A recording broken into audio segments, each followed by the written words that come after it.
ഇപ്പോൾ ഏഴാം പാദ മത്സരം ആരംഭിച്ചിരിക്കുകയാണ്. അതിന് ഏഴാം പാദ മത്സരം സ്റ്റാർട്ടിംഗ് പോയിന്റിൽ നിന്ന് ആരംഭിച്ചു പരപ്പുഴയിൽ നിന്ന് ആരംഭിക്കുമ്പോൾ അതിൽ പങ്കെടുക്കുന്ന വള്ളങ്ങളുടെ പേരുകൾ പറയാൻ സാധിക്കുന്നതാണ്. മുണ്ടൻകാവ്, മഴക്കൂർ, മൂന്നാം ട്രാക്കിൽ കോഴഞ്ചേരി, നാലാം ട്രാക്കിൽ മേലുകര. ഒന്നുകൂടെ ആവർത്തിക്കാം. ഏഴാം പാദ മത്സരത്തിൽ ഒന്നാം ട്രാക്കിൽ മത്സരിക്കുന്ന മുണ്ടൻകാവ്, രണ്ടാം ട്രാക്കിൽ മഴക്കൂർ, മൂന്നാം ട്രാക്കിൽ കോഴഞ്ചേരി, നാലാം ട്രാക്കിൽ മേലുകര. അങ്ങനെ 4 വലിയ വള്ളങ്ങളാണ് ഈ മത്സരത്തിൽ പങ്കെടുക്കുന്ന. ആവേശത്തിന് ഒട്ടും കുറവുമില്ല.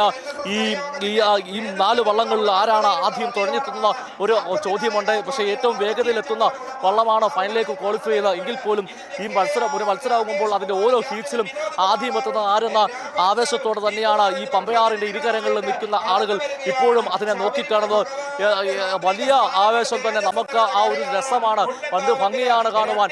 വളരെ നയനമനോഹരമായ ദൃശ്യം തന്നെയാണ്. തീർച്ചയായും ഈ പള്ളിയോടങ്ങൾ ആ പരപ്പുഴയിൽ നിന്ന് സത്രക്കടവിലേക്കുള്ള ഫിനിഷിംഗ് പോയിന്റിലേക്ക് ഒന്നൊന്നായി കടന്നു വരുന്നത് തുഴയെറിഞ്ഞുകൊണ്ട് വാശിയോടെ അതിവേഗത്തിലേക്ക് എത്തുവാൻ വേണ്ടി എത്രയും പെട്ടെന്ന് ഫിനിഷിംഗ് പോയിന്റിലേക്ക് എത്തുക, ആ ലക്ഷ്യം വെച്ചുകൊണ്ട് വളരെ മനോഹരമായ കാഴ്ച. ആ ആറന്മുളയുടെ അല്ലെങ്കിൽ വള്ളംകളിയുടെ ഉത്രട്ടാടി വള്ളംകളിയുടെ പ്രൗഢി വിളിച്ചോതിക്കൊണ്ട് തന്നെ അതിൻ്റെ ആ പാരമ്പര്യം ഉൾക്കൊള്ളുകൊണ്ട് തന്നെയാണ് പള്ളിയോടങ്ങൾ അതിവേഗത്തിൽ പമ്പയാറിൻ്റെ ഓളപ്പരപ്പുകളെ കീറിമുറിച്ചുകൊണ്ട് പാഞ്ഞു വരുന്നത്. ഇപ്പോൾ കടന്നു വരുന്ന 4 പള്ളിയോടങ്ങൾ, അതായത് മുണ്ടൻകാവ് ഒന്നാം ഹീറ്റ്സിലും രണ്ടാം ഹാച്ചിലും മഴുക്കീറും, മൂന്നാം ട്രാക്കിൽ കോഴഞ്ചേരിയും, നാലാം ട്രാക്കിൽ മേലുകരയും. അങ്ങനെ മുൻപ് മന്നം ട്രോഫി കരസ്ഥമാക്കിയിട്ടുള്ള കോഴഞ്ചേരി പള്ളിയോടം ഉൾപ്പെടെയുള്ള പള്ളിയോടമാണ്. ആ ഒരു പാരമ്പര്യം അല്ലെങ്കിൽ ആ ഒരു ചരിത്രം ഇത്തവണ ആവർത്തിക്കുമോ എന്നാണ് ഇനി നമ്മൾ കണ്ടിരിക്കേണ്ടത്. മേലുകര ഉൾപ്പെടെയുള്ള പള്ളിയോടങ്ങൾ വളരെ ആവേശത്തോടെ തുഴയെറിഞ്ഞു വരികയാണ്.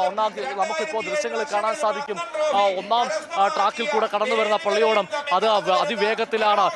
വളരെ വേഗത്തിൽ അത് പാഞ്ഞെത്തുമ്പോഴും പള്ളിയോടങ്ങളുടെ അല്ലെങ്കിൽ ആറന്മുളയുടെ ആ പാരമ്പര്യം, ആ ശൈലി, ആറന്മുള ശൈലി നമ്മൾ നേരത്തെയും സൂചിപ്പിക്കാനുള്ള പടിഞ്ഞാറ് ശൈലി എന്ന് പറയുന്നത് അതിവേഗത്തിൽ അതിൻ്റെ താളത്തിൽ വേഗത്തിലെത്തുകയാണ് എന്നതാണെങ്കിൽ ആറന്മുളയെ സംബന്ധിച്ചോളം അതിവേഗത്തിലെത്തുക എന്ന് മാത്രമല്ല, ഈ വലിയ പള്ളിയോടത്തിൽ ഏതാണ്ട് 100-ത്തോളം ആളുകൾ ഒരുമിച്ച് ഒരേ താളത്തിൽ ഭഗവാനെ സ്തുതിച്ചുകൊണ്ട് എത്തുമ്പോൾ ആ താളത്തിന് പ്രത്യേകതയുണ്ട്.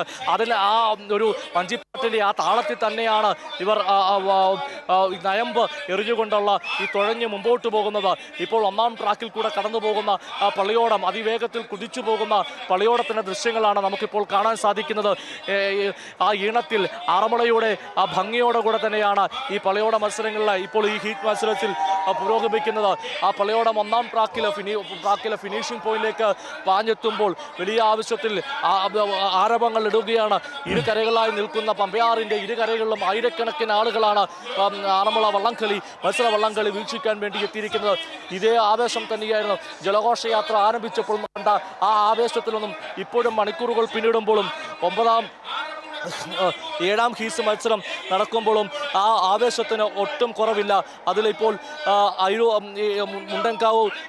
മുണ്ടൻകാവ് പൂർത്തിയാക്കി അതിനുശേഷം 3 അതായത് മഴുക്കീറ, കോഴഞ്ചേരി, മേലുകര തുടങ്ങിയ വള്ളങ്ങൾ ഇപ്പോൾ ഒരു 4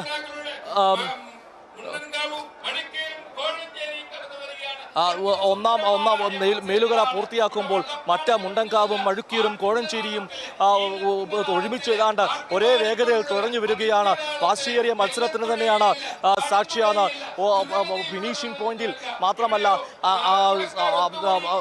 പരപ്പുഴ മുതൽ തന്നെ ധാരാളം ആളുകൾ ഇരുകരയിലായി ആവേശത്തോടെ കരഘോഷത്തോടെ ഈ പള്ളിയോടങ്ങളെ സ്വീകരിക്കുവാനും അതിൻ്റെ വിജയത്തിനൊപ്പം സന്തോഷം പങ്കിടാൻ വേണ്ടി എത്തിയിട്ടുണ്ട്.